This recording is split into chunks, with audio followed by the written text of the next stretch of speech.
Please note that this episode contains depictions and stories of siblings lost by homicide, suicide, and/or domestic violence.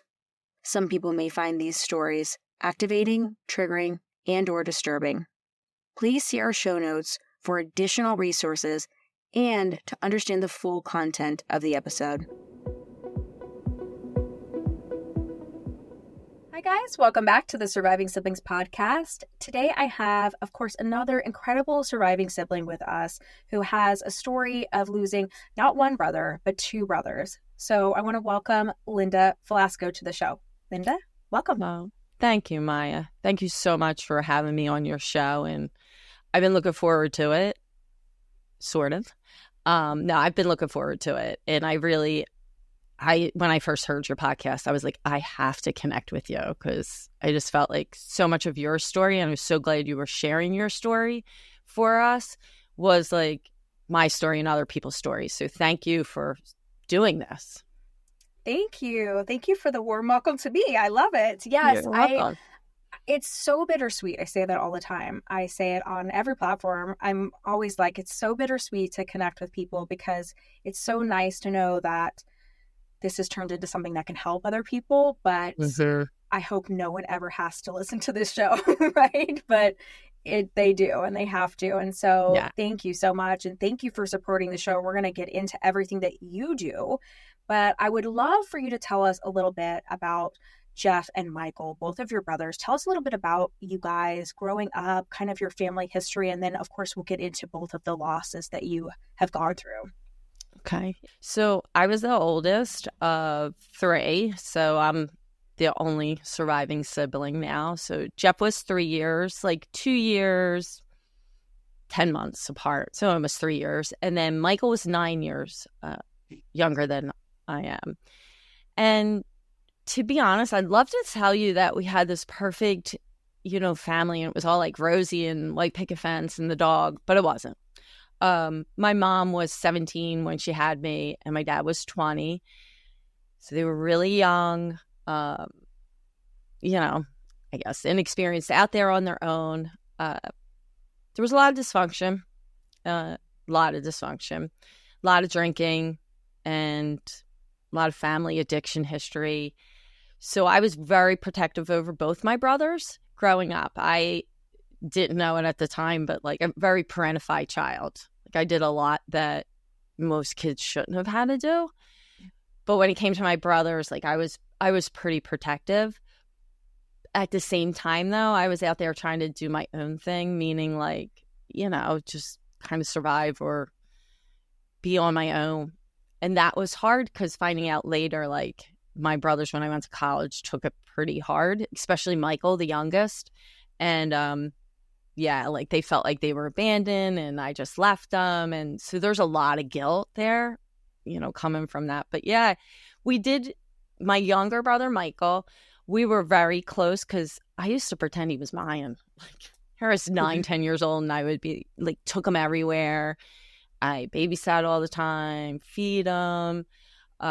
So we were close that way. Like, and then Jeff and I, we were just at that stage where you would be getting close. Like, again, like in that going into adulthood where you should be friends and you should be hanging out. And then he died. And I think, and we were passing each other a lot, meaning my family moved to Florida when I was a junior in college. So we're from Philly, like outside of Philadelphia. And they moved and I was here.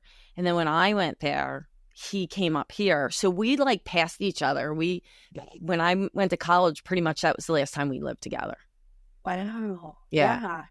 Yeah. I mean, I already relate to your story a lot. I have a sister who's 10 years younger than me, and I still to this day, she's like my baby. Like I don't have kids of my own, and she's like my baby. And it's really interesting to be a parent figure at such a young age. And so I so connect with you on that. It's different. It's a different sense of responsibility. It's a different I'm the oldest of four, as I'm sure you know. So I connect with you on this a whole lot. And then you're right. Like when you have a sibling that's within that age group of like the 2 or 3, 4, maybe even 5 years, you're kind of ships passing, and you guys literally were like, you passed each other and moving.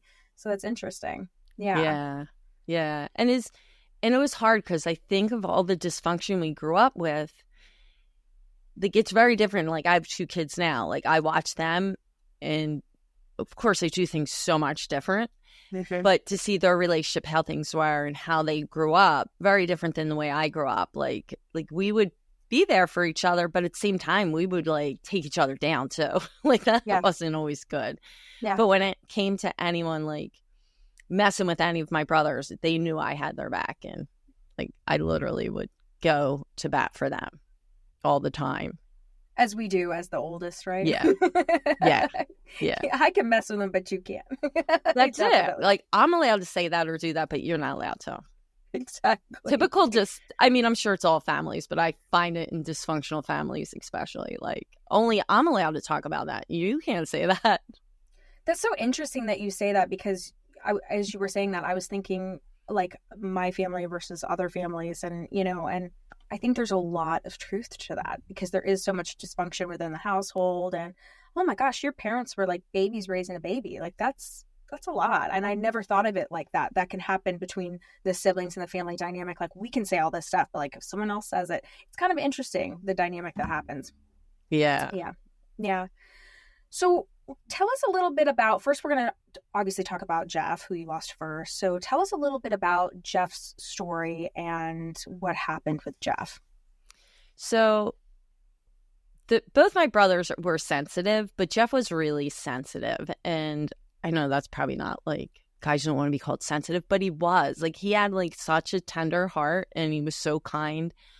And I always, just thinking about it, I always felt for him, because he had trouble in school, like making friends and maybe keeping friends, and school was not his thing. All of us, it wasn't until Michael was in school and got tested, like we all had ADD and learning disabilities, and neither Jeff nor I ever got diagnosed. Like, how I even got my master's degree, I'll never know. Because it wasn't until after that, like, I really ended up getting some testing done. I was like, wow. So he really struggled. He struggled in school. He struggled with just adjusting, like going to school. I mean, I can remember he went to preschool right around the corner from our house. Day 1, he was kicked out. He bit the teacher and he bit another student. Oh my gosh. And I was I was like 6, but I can remember that and remember feeling sad for him, because I think it was really what I know now about trauma and like separation. Like, he had issues separating and like had trauma reaction. And that makes it hard for me too, to think that's one of the guilts I have, is like, why did both my brothers struggle so much? And not that I didn't struggle, but why I was looked at like I did succeed, I guess. Like, I just felt like they just struggled so much more. Yeah. And he definitely did. He was also quick-tempered, just like I was. Mm-hmm. But he, like I said, he was just sensitive, and it was probably, I was in college right when they were getting ready to move. So like, I'm trying to think how old he was when they moved. Maybe 17, 18. He was just got his core group of friends. He had a girlfriend for like 2 years. He was like adjusting well finally and like happy. And then they decided to move to the Florida. That must have been so difficult for him. He had just like kind of found out who he was as a young man about to be an adult. That must have really thrown him off. Oh yeah, it definitely did. Yeah, that move really, that move in general didn't seem like a great move for everybody. Definitely. It just seemed like things started to kind of really fall apart. We hope you're enjoying this incredible episode of the Surviving Siblings podcast. I'm your host, Maya Roffler. We'll be back in just a minute after hearing from our incredible sponsor. Meet Linda Velasco, a licensed clinical social worker, therapist, consultant, and lecturer. Linda has faced her own heart-wrenching losses, losing both brothers and several family members. However, instead of succumbing to despair, Linda channeled her pain into creating 2 powerful grief resources to support others on similar journeys.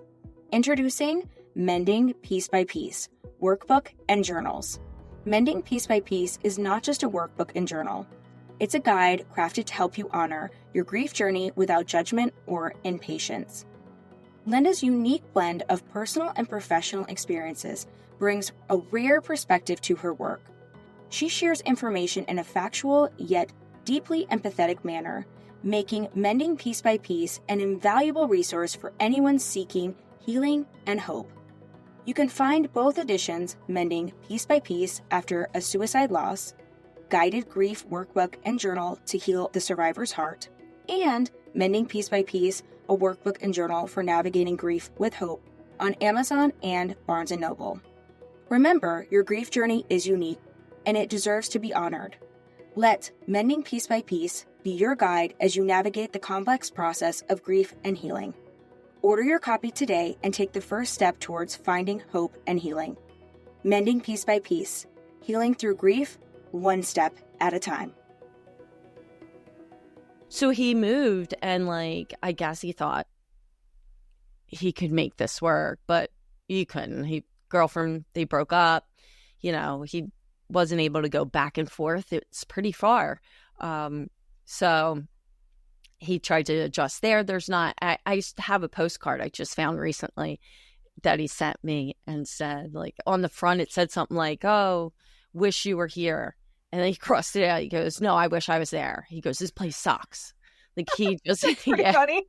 It is funny. So I just found that I was laughing because it was a hard place. If you didn't move down there and already established, have jobs, have money, it's a hard place to move to. You don't have a boat or you don't have the money to do the things. What's there to do down there? It was hard. So we had to meet new friends and it was a hard thing. And then I think my family started really falling apart probably, with trying to get jobs. I don't know. I wasn't there. Like I said, What was the reason for the move, Linda? It sounds like such a big change, and also at kind of pivotal times. He's at the end of his high school / beginning college road, typically for kids. Well, so he wasn't in high school. Time. He dropped out. He did drop out. Even more challenging.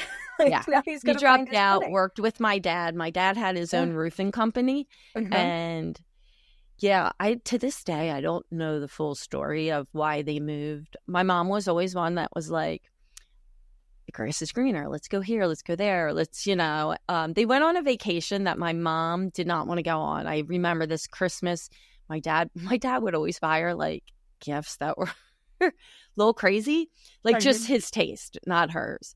And he bought her this trip to the Florida Keys. A lot of people from this area moved down to the Florida Keys. So he thought she would like it. I remember her being like, "I don't want to go there." No lie. I got a call while they were there saying, we bought a house. What? Who does that? Yeah. Who does that?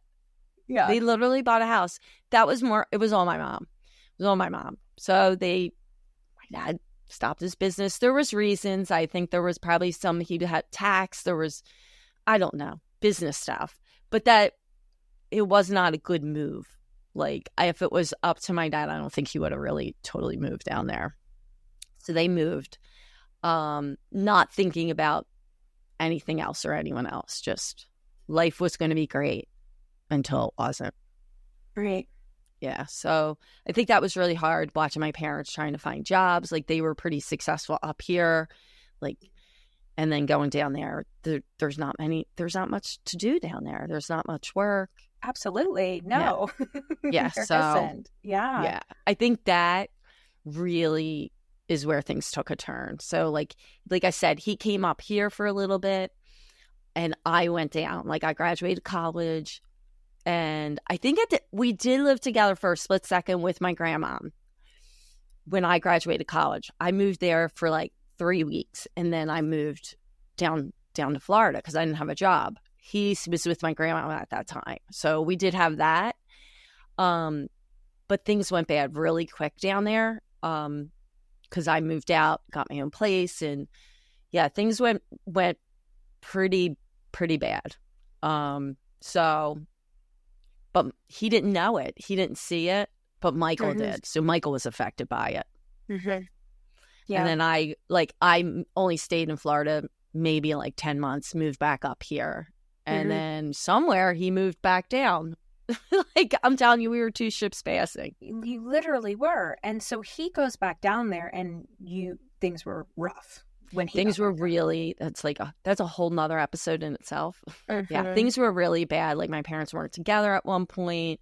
I wanted to come back up here and was trying to get help for me and my younger brother. Like, I could be on my own, but he couldn't.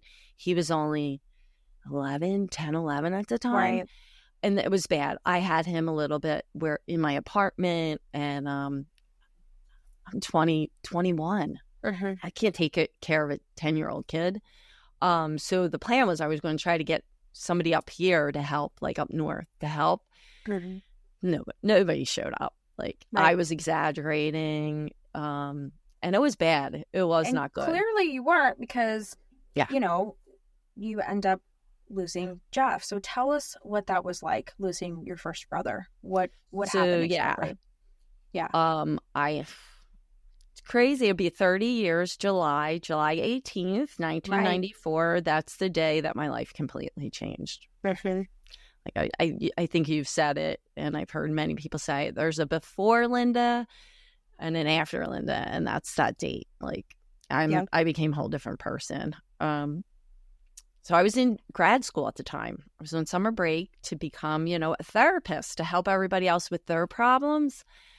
And here I lost my brother. So I wasn't going to go back to school. And luckily I had professors and some good support that really were like, just at least come back, let's try. But I was, for a while, like, how could I do this? I couldn't even help my brother. I didn't even see this. But kind of rewinding. So the day I found out my husband, but it was my boyfriend at the time, was the one who had to tell me. And that day, like, it's crazy. I can't remember I literally can't remember what I ate yesterday, but you can remember every part of that day. So I was coming home from a chiropractor appointment, and he was at the door, and he was like, you need to come in. And I'm like, what? I had something I was painting on the porch that I left there and was going to continue to paint. He's like, come in. And then my sister-in-law, we all lived together, was sitting on the couch, and she looked like she's seen a ghost. And I was like, he's like, sit down. I'm like, I'm not sitting. I'm not going to sit. He's like, no, I need you to sit. I guess I sat. That part I don't remember. And then he told me that my brother had hung himself the night before. He was in the hospital down in the Keys on life support, and that they were going to try to move him, I think, the next day to Miami, because it was a small hospital, to see what they could do. But I remember when he said it, of course, I just was devastated. But I thought it was Micheal. Like, it blew me away. I think it took a while before I got it through that it was Jeff. Right. Because Micheal was the one who had so much problems. Like, he had so much mental health issues, and he was already into drugs and alcohol at that point. And I was like, who? Like, what? Jeff? Like, that I didn't see coming. And then all I could say was, I knew it, and started the blame game already. Like, it was my fault. Because 3 nights before I watched a show, Montel. I don't know if you're too young. Yeah. You may not. You remember? No, I remember Montel. Okay. Yeah. Montel, he did a show that Friday on homicide, suicide. And I remember being like, I was just so upset by this show and thought that can happen to my family. What? That gave me chills, Linda. Yeah. Wow. We have these weird intuitions, right? It's so weird. Like, never knew anyone that happened to, but I was like, that could happen. Why did you connect with that? Like, days I don't know. Before? It's wild. Well, we know now. Gosh. Yeah, I got goosebumps just talking about it. Right. So I had a nightmare that night I don't remember the nightmares, but something happened to someone in my family. Like, they were dead. Like, it was bad. The next night I went out and I wouldn't do this now, but I got dream catchers because the nightmares were so bad. Like Right. I was like waking up screaming. And no, maybe it was after the second night I had it. 3 nights in a row I had it. And then the fourth day I got that, I was told what happened with my brother. So I was like blaming myself. Like I should have known. I should have told them. Like I should have warned them. Like, warn them what? I'm having nightmares. Like Right. someone might die. Like, I don't know. So yeah, that's kind of really weird that happened. Yeah. So I started But we do blaming have these intuitions, and it's interesting how that happens. But I appreciate what you're saying too, Linda, where you're like, well, it's like, I think we feel this way, especially early in our grief. We're like, I should have said this or I should have done that. And I appreciate you kind of just like being so raw and open and saying, yeah, but like if I'd said something, what were they going to look for? I think that's interesting that you mentioned that. So, yeah. okay. I And wish so, I could have said that when I was going through it, but I didn't. That was many, many years right. before I could kind of come to terms with there was nothing you could do. Right. There was, that's hard. The whole woulda, coulda, shoulda. Yeah. And that protective piece, like, Oh, yeah. because my brother had asked to come live with us, Jeff. a few months before it. And I was just like, I can't, because again, I could have a whole season podcast with you. Because my brother Michael had come live with us probably like within that year, and it was a disaster. Like, it was not good. Like, had a runaway come to our house, like stole stuff, stole my husband's truck. Like, it was not good. So right. I was like, I'm just in this relationship. Like, I can't do this right now. And I was like, can't you go to Nana's? So then that guilt, like maybe he was trying to ask me for help and he didn't. And,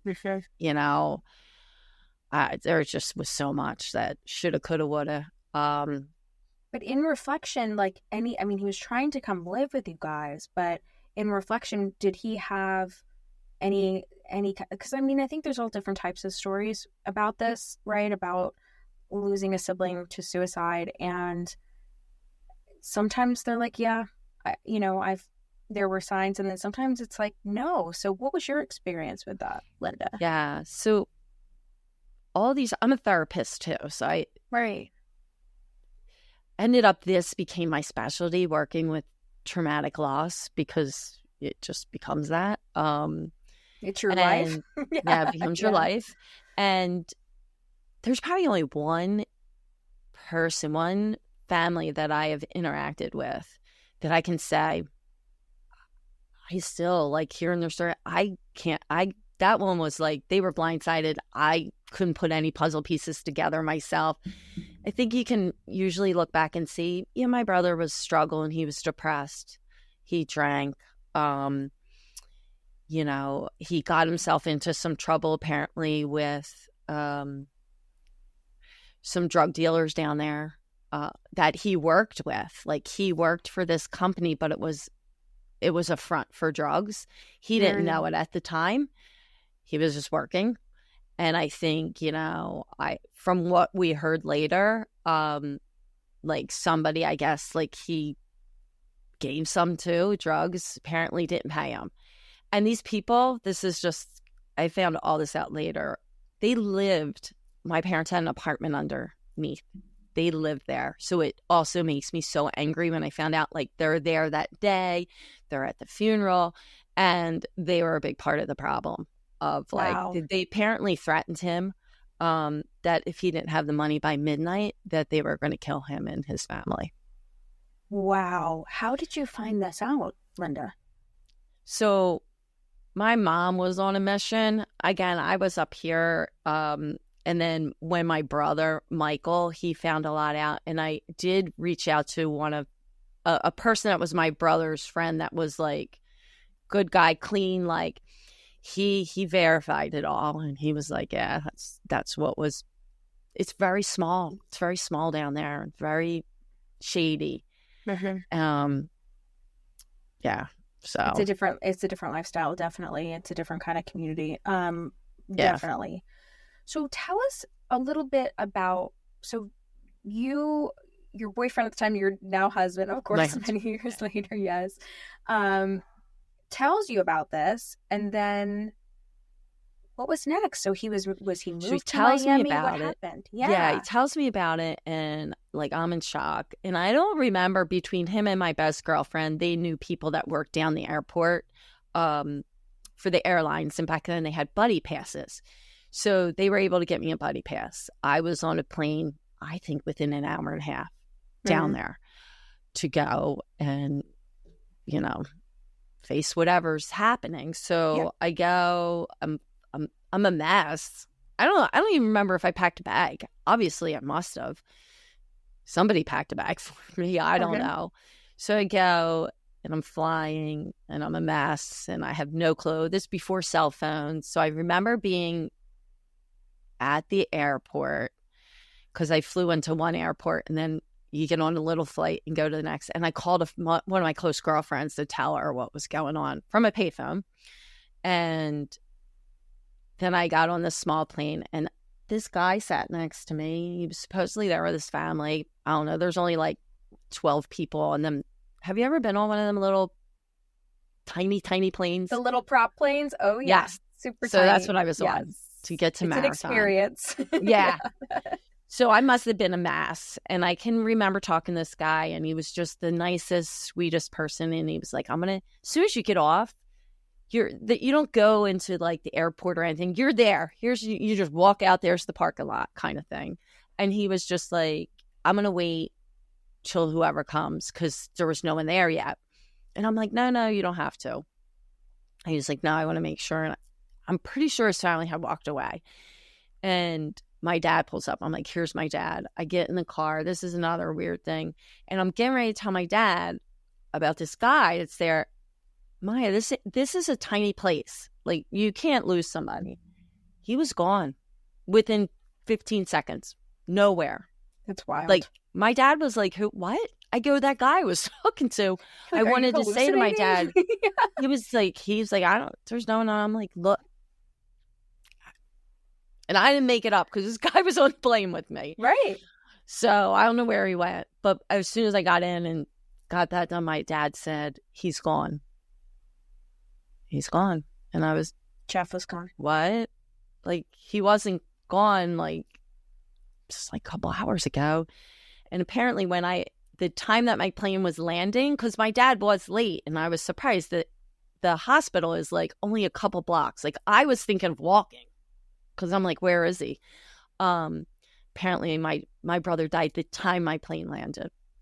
Whoa. And my parents said they truly believe that he did not want me to see him that way. Maybe. I don't know. But he passed before I got there. But my mom was still at the hospital, so I did see him. And I didn't, again, you don't know what to expect. He was still kind of hooked up to everything. And my parents are a mess. Like I've never seen them. And he had this tear, like he was crying.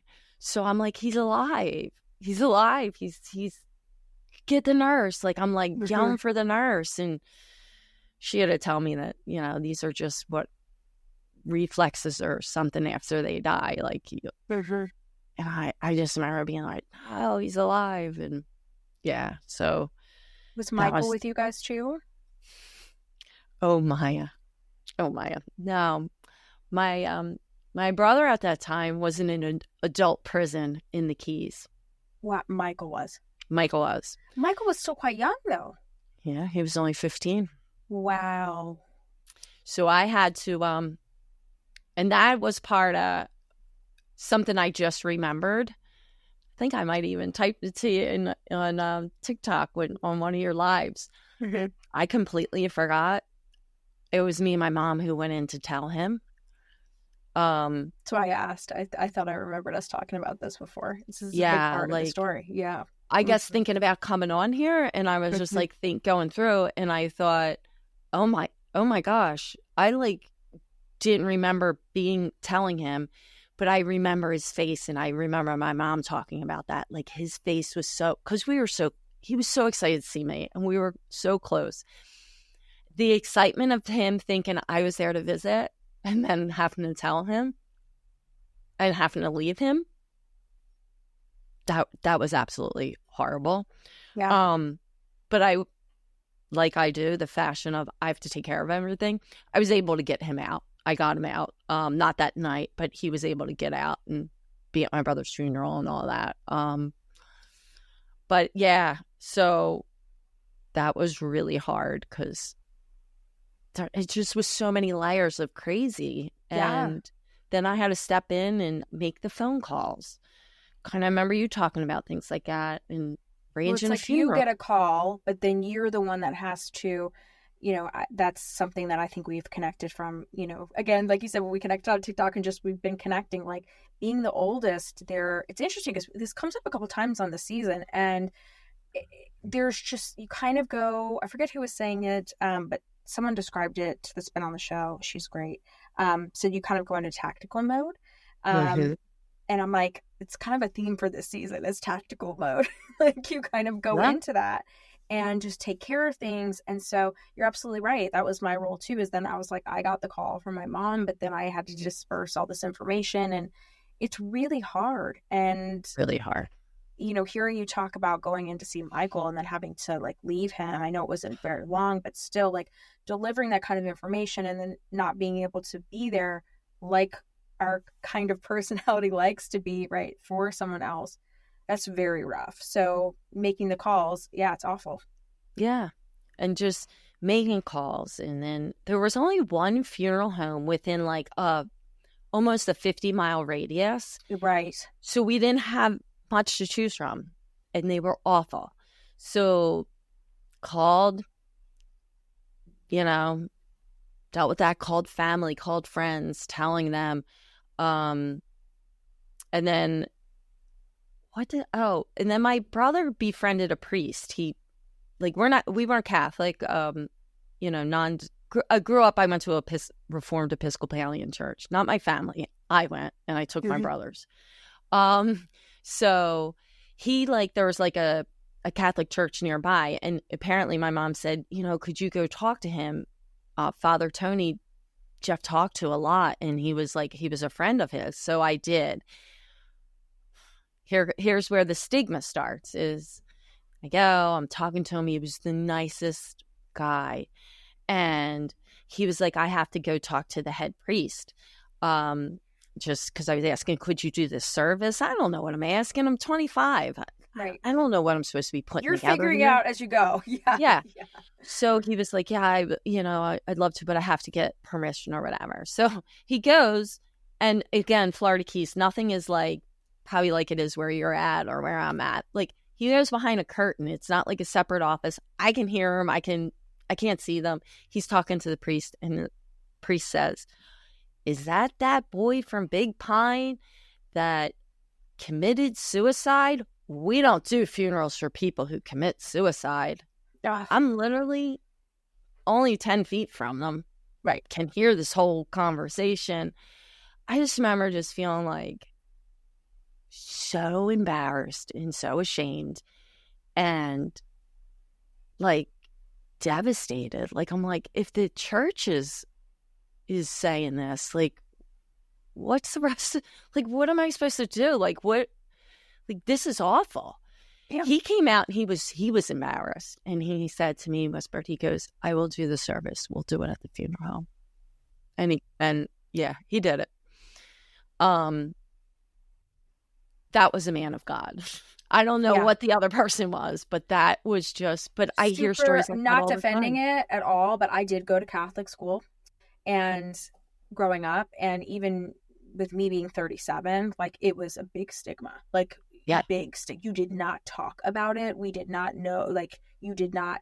And it, there's a lot of things that I took from my experience of Catholicism that I still really like, but it's so much more progressive, than it's not, those are types of things where I just can't personally, and I'm quite sure every single one of you guys listening to this feel the same way. I just can't get on board with those types of stigmas or anything like that, because it's, again, a whole other episode, but and it's old school. It's very challenging, and it sounds like this guy was amazing though. The one that was he really with Jeff. Yeah. Thank goodness for him. And for me, like I said, I was the one who brought my brothers to church, and after the loss, like with suicide loss, I say to people, it's like the rug has been ripped out from under you, and you don't even know Absolutely. if like your next step, is it on solid ground or not? Like everything that I thought that I thought I knew or I believed in or I trusted was just shattered. It was gone. I didn't know who to trust, who to talk to. I didn't know what I felt. Is this real? Is it not? Is it like, if this could happen, like who's next? Like there was just so much going on that I didn't know where to go. And you know what? The one place that I did was I went back to church. I grew up, I went to a non-denominational church at that point, and that to me was the only thing I knew to be true was there's God. Yes. I just got to figure out like how's he going to get me through and why did this happen or whatever. But that's where I went and I just held on, held on. So that didn't do you feel like deter that me, was but helpful for you, Linda? Do you feel like that is yes. what got you through? Okay. Oh, Yeah. definitely. My faith is definitely what got me through. I actually have a bracelet that I had made. They're just those rubber bracelets, but the survivor colors, which here's a really cool story, is that this year will be 23 or 24 years. I've been running a candlelight vigil for people that lost loved ones to suicide here in my county. So I've done a lot with my grief. And before they adopted purple and turquoise as the national survivor suicide colors, they were my brother Jeff's favorite colors. So whenever I did things, we would do balloon releases and things.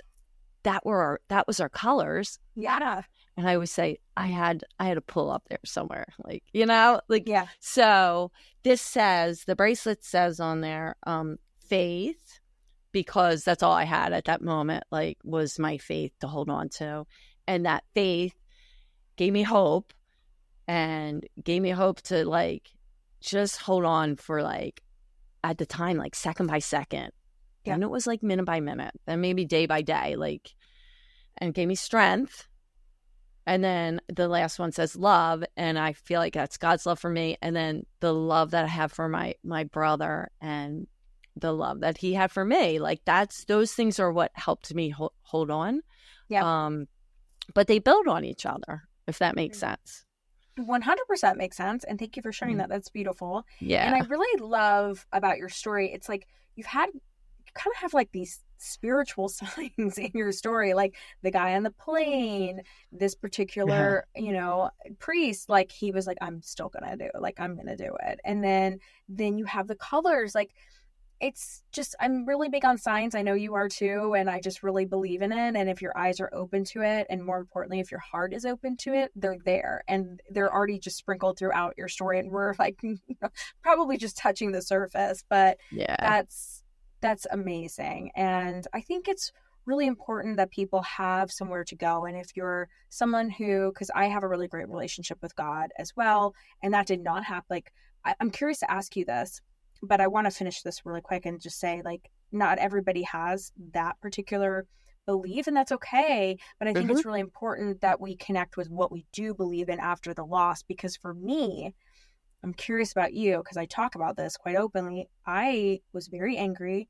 I lost all faith. I was like, nope. I'm like, how could a God do this? How could, I was very confused. And then it kind of led me to a much deeper way of life. Like, I feel much deeper now. So it was like, I kind of had to pull back to kind of sling forward, I think, a little bit. But I'm curious, Linda, because you had such a strong faith before, or had faith, like, did you feel that at all, or you just kind of dove right into it? Did you feel like no, if like there's God or something bigger, like this would never happen? Like, what was your journey? Because I feel like that's a common thing that happens. So, like, I had the faith, I had the belief, and I was like I was 25, I was in my mid 20s, so like I wasn't going to church like I was before.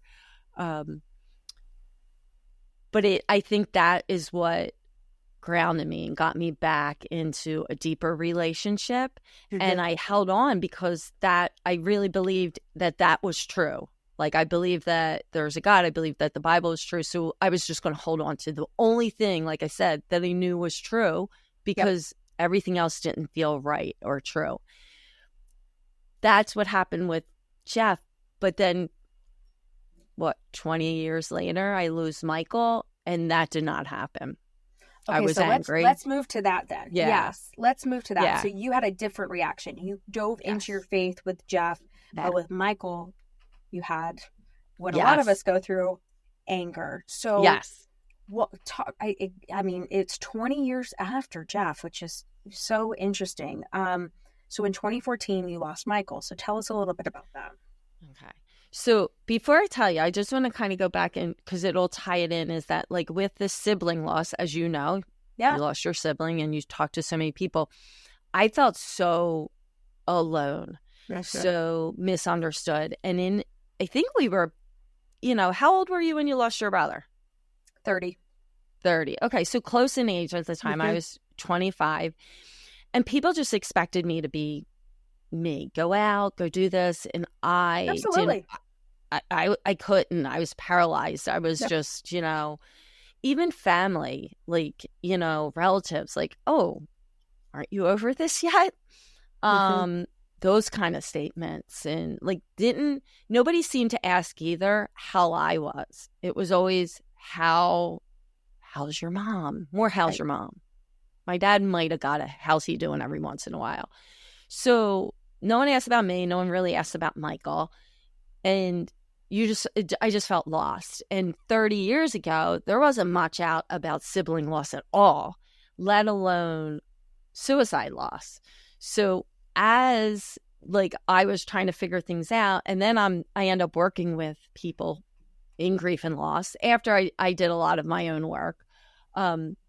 I kept saying, I'm going to write a book. I start doing these worksheets and stuff with people and put it away. And it was something I was searching for, was like, I read a lot of books, and there was one that stuck with me. My son, and something you said earlier too is like, she says in there, or the priest says to her, you're going to find a gift in this. She lost her son to suicide. And I remember that's what I held on to, Maya. I was like, I'm going to find a gift in this. I don't even know what that means, but there's it's interesting how certain things stand out to us, right? We're like, okay, that feels good. That feels true. Like, I'm going to run with that. Yeah. Yep. We don't forget it. And I say it all the time, and I hear you say it. Like, in a minute, I would want both my brothers back. But I have a gift, and that's doing the things that I do, working with people, doing all, these community events, things like that. Like, that's the gift. And then there's times, I don't want to do it. Yep. Fast forward to with my brother. So when I was talking about the book, I was looking for something where I could write down like some of the stories I connected, but I'm not one to just journal. Like, I wanted someone to be able to be like, today's a bad day, fill in this blank or whatever. So like over the years I was creating it. Finally, it'll tie into Michael's story. I finally did that, but then I lose Michael, which, to be honest, kind of was waiting for a call the way he lived his life. But you're still never ready. No. Still never ready. Yeah. And we were on this. I had kids at the time, so I had to set really good boundaries, because I was like, there's going to be no alcohol in my house. There's going to be like no dysfunction of any, some dysfunction, but I really didn't want my kids. Normal dysfunction, not the extreme that you grew up with. I understand. I didn't want my kids to even understand any of that, to even have a flavor of that. So that was kind of hard. So Michael and I were just again talking. He was always much better when he was medicated, because he was bipolar. When he was medicated and he was incarcerated, I hate to say it, I would be like, there's the 12-year-old brother that I remember. That's like the last time I really remember having my brother, because when he's not medicated, he was a mess. He was a mess. And he lived with my husband and I for a while. I had him live with us. He was 21, and to watch him up and down with these episodes, it was horrible. But fast forward, he's now living with my mom. It was a snow day. My kids were home. We were all home. I remember sitting on the couch and I see the phone, cell phones then. I feel so old saying that. I see my mom and I'm like, can't be good. I don't answer it because I'm like, not sure I want to get it. I listened to the message. And I'm like, crap. So I call, I could hear something like, she was like, you have to call me. Something I think she said about Micheal. And I knew something, and I called, but I was just like, he's at the hospital, he's on life support. And I'm like, here we go again. Oh my God. They were both on life support. Wow. Yeah. So, and he's in, the next state over. My husband, we go. I feel bad for my kids. My kids have like lived this life of like constant like grief through me. And they were close to my brother, like when I would let him in. So that was hard. So we go, and he's on life support, and they're asking me all these questions. Do I know what drugs he was in? I'm like, well, this was his drug of choice that I know of. No, it was heroin. I'm like, what? Like, we were shocked. Because you had never known him to use heroin. No, he just had started. Wow. He had a new girlfriend. That was the new thing. And it was actually made not just his thing, that there were like 13 deaths in like 3 days of this strand in where he got it from. Like they were on national news. Like it came from this batch or something. So it was like not good. Mm-hmm. So they had, they did that. They put him on ice or something. And then I was like, I can't believe we have to have this discussion again. Like, what are we going to do? And I was like thinking, my mom's going to want to do the same thing. Like, hold on, do every test you can. And my parents are not together at this point. They weren't, they were separated for years. To my surprise, Micheal's passing brought them back to like a mutual, they could have conversations and be in the same room together without wanting to rip each other apart. So there was a blessing. So we had a meeting, like they did everything, and we had to make a decision. And to my surprise, my parents were like, we'll take him off. They knew, like they didn't want him to suffer. So we came in, and I had my kids come in the night before to say goodbye. And then the next day it was like family. But my parents, my mom invited her 2 siblings and their spouses. And maybe this is when it started for me, the anger, is I went to go into the family room to, I don't know, get myself together. I don't know, say a prayer. I don't know. I just needed to be away from everybody before they said, we're going to turn the machine off. My aunt comes in and says, why aren't you there for your mother? Why aren't you there for your mother?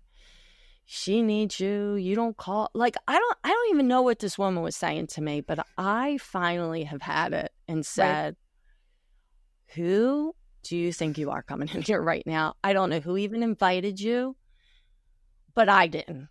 I didn't invite you to see my brother take his last breath.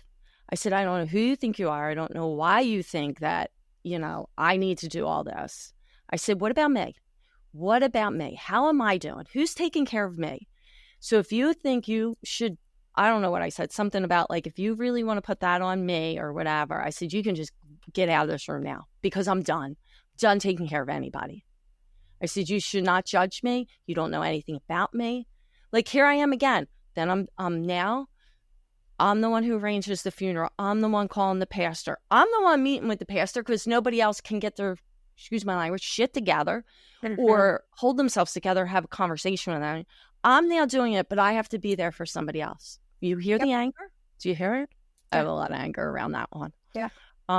So I understand. I'm sure a lot of you guys understand too. I understand. Like, this is only something that our like community can understand. Like going through, you're asked to wear so many hats, right? Yeah. Because people don't understand how significant the loss is for you as well. It's just true. And that's what I said. I'm like, do you understand? This is not this is my second brother. Right. That is on life support and I'm losing.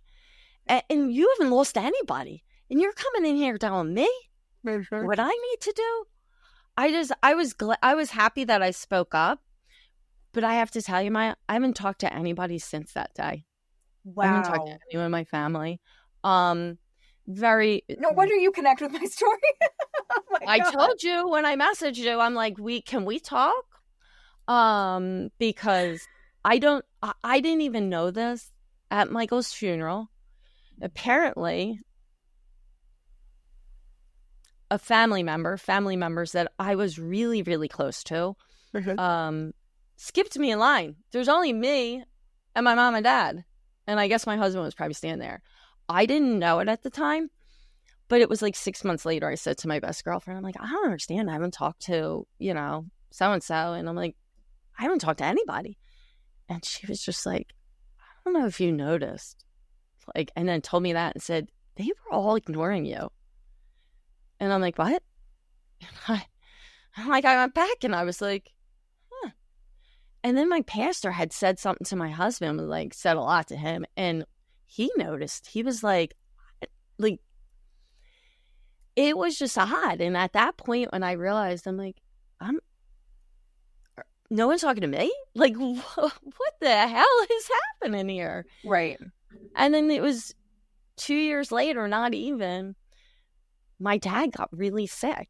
And it's just me. And he lives in Florida. And I'm going to take care of him. And he wanted to come home. He knew he was dying. I got the call the week I was going down. And they were like, I just want to make sure you know your dad's dying. And I didn't know. And I was like, do I come now? I'm coming Sunday. And they were like, no, you're okay. But I wanted you to know he probably doesn't have a year. He didn't even have a couple months. We're literally, Maya, walking out the door to go. My husband drops him. He goes into cardiac arrest. Your husband did? 47. Praise God, he's alive. I drive him to the hospital. It's Palm Sunday. No one's up at 5:30 in the morning. I fly there. I'm like, I run in. I'm like, I think my husband's having a heart attack. Can someone come get him? I called ahead. That's what I did. And I fly. By the time I get in there, they have him hooked up and they're like, we have to take him to surgery. He flatlined right in front of me. Oh, and my I'm God, like, Linda. Yeah. I just had so much. They saved his life, rush him into surgery. He goes back into surgery the next day. But I had to call my dad, who I know is dying, and say, we're not coming. Yeah. So and people knew what I was going through. I'm trying to take care of my husband. I'm trying to get to see my dad. Still nobody reaches out. Nothing. My dad helped raise my two uncles, my mom's brothers, and nobody showed up. No one. Right. So it's just, after Michael, I'm not sure what happened, but I didn't talk to really anybody. And I still don't. I choose to not now. I'm trying to kind of make amends, but I just had to set a boundary. I didn't want to be hurt anymore. So then my dad passes. 2 weeks later, my nephew died of an overdose. Michael's son, 18. Wow. He died. And that's 2 years after Michael. Mm-hmm. So I had a lot of answering your question, I had a lot of anger. I had a lot of disconnect. I just didn't understand. I isolated. I went down deep. Right. And a lot of your anger, it sounds like the loss was different. And there's a lot of family loss that happened around that time too. It wasn't just Michael, so much going on. And then the behavior of the family, which is now I totally understand even more why you connect with my story. A lot of people reach out to me and say they connect with this part of my story because I didn't know. I'm like, am I alone? Do families act inappropriate like this? It's kind of what I've discovered on this journey, Linda. Yeah. And for all of you guys who continue to listen, there's no in between. It's kind of like you've got this really wild story, and we're not alone. We just all have our own unique stories. Or it can, I have had some really incredible guests on, and they tell beautiful stories about how they had kind of this grief bubble together, and they mourned together, and that's all beautiful. But like you said so well at the beginning of the episode, you didn't come from a family like that, and neither did I. I come from a lot of trauma, and I come from a lot of dysfunction, and so that was definitely ignited in my brother's death. And it sounds like a lot of that was ignited once again with your extended family, with Michael's death. And that's what I think with loss in general, but losing multiple people, multiple siblings, is each loss, it's you're grieving again, something new. You're at a different stage of your life, something else going on. But even when my brother Jeff's dog died, I'm not a dog person. Love that dog, but still not a dog person. I was devastated because, again, it was that connection. It was another loss. So I think all those layers, yeah, just like piled up, and it just simple things. Like, I think that's the hard part. Like, on days you don't expect it, like my kids just recently, we were all playing a game, and they said, I think my husband said something like, "Oh, I can't wait for you guys, like when you have your family and you have kids." I was trying to stay grounded, and I was like, oh my gosh, like, I don't have that. I don't have siblings, and we're not doing family gatherings, and I don't get to see their kids. Like it's like a constant, reminder sometimes of that. It's And these it's hard. milestones, right? Yeah. Because one day you're going to be a grandma, right? And your brothers aren't here for that, right? So that's like a whole, yeah. I mean, those are the moments, and those are the things that sneak up on us. And that's what I, again, learned too, coming along this journey. Like, I'm like, oh, my brother's never going to meet this person or experience this with me. And I think that is where whatever you believe in spiritually, it helps a whole lot. And so I guess a question I have for you too, I have so many questions for you, Linda, but a question I have for you about your faith, because it sounds like the loss of Michael is a little more aligned with what I went through, which is, again, I'm sure why we connected, but I was angry. I kind of lost. How did you come back to your faith? If you were going through so much anger, like, how did you get anchored again in that? Because it was a much different journey for you with Jeff. And I think this is such a good story for people to listen to who have lost more than one sibling, because every loss is quite different. Yeah. I feel like I was still like going to church. I was like still there. My kids went to Christian school, so I was still showing up for stuff. But I was not connected. Do you know what I mean? I was just walking.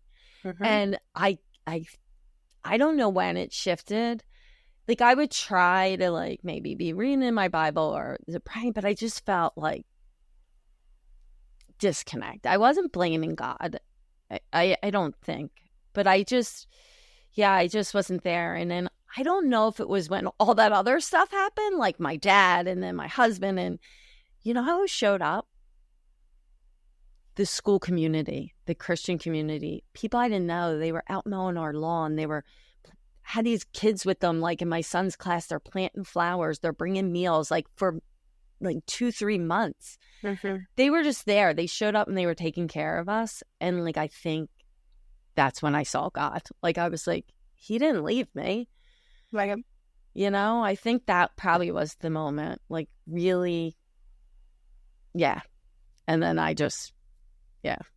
I mean, I don't have like I think that was probably it. Like, when I started. I think that's important to talk about too, Linda, because it's okay. Because, some people have a moment, and some people it's just kind of like, it's an evolution. And that's with all different types of things with grief, right? And so I think it's, it's kind of like sometimes things, kind of just evolve for us and they come slowly. And then sometimes it's like, oh my God, the universe, God, someone had to smack me in the face. So it was very obvious what was happening, right? So I think that's important to talk about too. But I love that you mentioned that it was these particular people that kept showing up. And I think that's why it's so important. It's why I continued this podcast and went on to do a season 2. And now we're in season 5 and I'll continue to do it, is because I found a community. And all of you guys are finding this community. And it's really interesting because the friends that I had for so many years weren't really the people that held me together. It's been this community that's held me together through this experience. And it's interesting. It is. And that kind of, I know we only have a little time left, but kind of what I'm hoping people will, even with all this loss, that they will know there is hope. And I think where you found hope, it sounds like, and where I found hope too, was in this community. And for me, it was, I did go back to grad school, and that's that year I poured my grief into grad school, and every paper had to do with suicide. And, however I could tie it in, that's what I did. Right. But it was the one thing I said, this will be the one thing I deal with, because my family didn't deal with anything. So I got in counseling. I found a group. And through that, I started getting connected to these other things. So I got involved, went to these conferences, and it was 14 months out. And I was at a conference in New York City for survivors that lost loved ones to suicide. And there was an actress. she was up there talking. Mariette Hartley, an older actress. I didn't even know who she was, but we kind of looked alike. And she must have said something. I went up. I'm not shy. I introduced myself, and I was just like, thank you. I lost my brother. I don't know why I said it. And 10 minutes later, she's like, you need to come up here and share your story. Somehow, she convinces people run this conference I to share. What? There were like 400 people there in New York City. I got Wow. up there and I shared my story. Good for I you. still have it written. I tried to write on the back of the paper. I still have that of like an outline. I got up and it felt good to talk, I guess. And then I realized, why am I coming to New York for this? So I was like, we need AFSP here. So through that, I made calls and we got a chapter started. They have a great organization. Like I was one of the founding board members here and got involved in another organization that was from Atlanta. I love people down south. I got to say, I always said they're nicest. I met so many people from Georgia with this loss, with the suicide loss. Mm-hmm. They had an organization down there, got involved in that. I was a quilt organizer for them. Then started a task force here in our area. And I wanted a candlelight vigil. In order to have that, I had to have a task force. I don't know. Did it. I'm not like, I'd like to start things and then leave, I think. Because I still support them, but I'm not, other than the candlelight, I do that. So that's where I think I turn like my grief into helping other people like you're doing, and started the conferences here. We don't have to go to New York. So now we have them here in Philly. We had like a couple years after that, we had, we got sponsors, and now we have our Survivor Day every year here in Philly. So there is stuff that we can do with our grief. I feel guilty because I feel like I did all this stuff with suicide and nothing for Michael. So guilt loves to just roll into that, but it's not true. I have done things. It's just, that is a big thing. And the one thing, talking about faith, how this all ties back in, is that I wanted to get out of this. I was like, I'm done, I'm done working with trauma. I'm done. I want to do more like lighter topics. And thought, I love working with athletes and have worked with athletes, and I wanted to do that. Was at a conference the last day, and I'm like, yep, got it. Like, going to do, it was all about starting the podcast and like going in this new direction and YouTube, all that, and how I can do it. This speaker got up, he started talking. Maya, when I tell you, and I've never had an experience like this, God talked to me. He didn't say, Linda, like that, but I heard him loud and clear. My body felt like something, I don't know, tears started coming. I literally dropped. Luckily, I was virtual in the conference. I dropped to the ground. I was like, I hear you. And he was like, you are not done with this yet. He was like, that book you started years ago, you'll pick up and do again. And that night I started writing. Wow. Started writing. How long ago was that? So it was 2 years ago. And it took about, so I wrote all summer. So it was May. How was it? 2 years, May. And then in October, it was like for suicide loss. I'm going to be redoing it. So this is like a workbook and journal. So like the first half is some educational, like what grief is, how suicide loss is different. But there's also prompts and like questions people can answer about that, like whatever that section is, and checklists, like what shock, depression, like it goes through. So it's educational, but also you're going to be able to process your own stuff. And then the second half is more of a journal. You could put pictures or spots. There's also like, secondary losses. I have that in there. Self-care. Today's a bad day. Today's a good day. This happened. I wanted to tell you. Like there's different pages. So I did that. That's what I wanted when I went through it, but I couldn't find anything. So I finally that's where the best did things that. come, right? Is from, and tell us the name for everyone just listening. So this one's Mending Piece by Piece after suicide loss. It's guided grief workbook and journal to heal the survivor's heart. And then I went back to work to do Mending Piece by Piece, a workbook and journal, navigating grief with hope. So it's very similar, but it's not just geared towards suicide, and it has some different things in it. Like there's a whole like section on the different losses, caregiver loss, sibling loss, parent loss, loss of a child, loss of a spouse. So very specific, because I work with a lot of people that have these different losses. Right. So there are some different sections in there, but the second half is pretty much all the same. And that is April 5th will be out. It'll be out. I mean, I have a copy, but so he wasn't finished. I guess I'm not finished. I don't think you are, because you found me and you're on the show and you found the community, and we're going to see you at the summit, of course, too. So when you guys are listening to this, it will be coming. It'll be right around the corner, and your book will already be out, and it'll be on Amazon, right? Yeah, Linda? Amazon, So Barnes and Noble, Great. TikTok. Actually, hopefully, I'm going to have it at some other stores, because I have the they would be local, but they're the main places. Or they could always contact me, because I have some. I could always just send them right out. And because of you, Maya, giving me the courage, and I think God's saying time to keep moving, I finally did hit record and started the podcast. And it's going to be called the same thing. I'm so proud of you. Yes. Mending Piece by Piece. Because and what I'm not date the does only your one. first episode air? Do we have a date yet for it, Linda? I do. It's the last Tuesday in March, and I forget the date offhand. That's perfect. It'll be out when you guys hear this episode, so that's perfect. So we'll include the link to the books. We'll include the link to the podcast, and you guys can check it out. Tell us a little bit about what will you be talking about specifically on your podcast, Linda? Because you've had such an experience. I know. Wow, 30 years. I feel like it's a lifetime movie. Yeah. So I'm going to share my story. There's so much more. So much. Yeah. So much more. But I think what I'm going to do is interweave it, because I already have people lined up that want to come and talk about their loss. I want to talk, it's all things loss, basically, because people are grieving over, relationship breakups or loss of a job, so I'm going to, basically it's going to be, we're going to talk about loss, raw, real. We're just going to talk about it because people don't like talking about, which is so odd when we all are going to face loss at some point. Absolutely. And but people don't know how to mending deal. piece by piece. I love that name. Yes. And we're not the same. I like how you always say moving forward. I love that, because we are. How are we going to move forward? And it's just, we do. You know? And I think you're a beautiful example of this. You are much further along in your journey, and I'm 7 years in, and I feel like I have so far to go.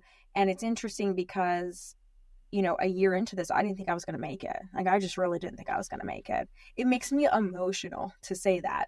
I get really raw on these episodes, and it makes me emotional because I didn't think I was going to make it, and I did.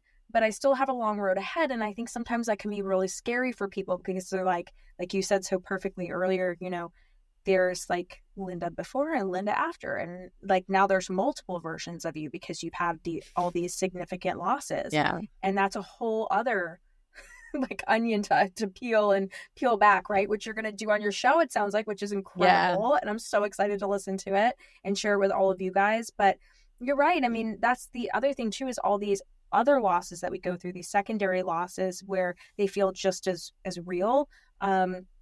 And then for people, I love that you're going to be talking about things like job loss and just, losing a relationship or divorce or things like that, because that's loss too. And it's just different. It's not, it's just different. And we need to talk about these things. And you're right, people don't talk about them enough. So I'm so excited for you, Linda. Yeah. That's amazing. Thank you. And I think too, with loss, I just think it's just multi-layered. When you have a loss and then there's another one, there's just so much that people experience, and people feel like they're all alone. And that's the one thing I want the listeners to know, that they're not alone. Reach out to somebody like me or you, or you're not alone. You will make it. And speaking on 7 years, and I've heard people on your show say it too, it depends. Everybody's journey is unique. I wish I could say do 1, 2, 3 and you'll get through. But I want to also tell people it's okay to laugh. It's okay to smile. It's okay to go have a good time.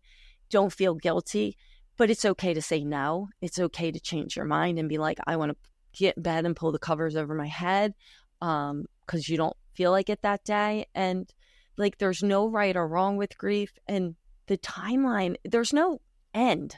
We're just going to continue to grieve. It just looks different, feels different. And I know for me, you said year 7, I can't remember that, but I remember year 13, I don't know why, it was like it happened all over again. Yeah. Flashbacks, like nightmares.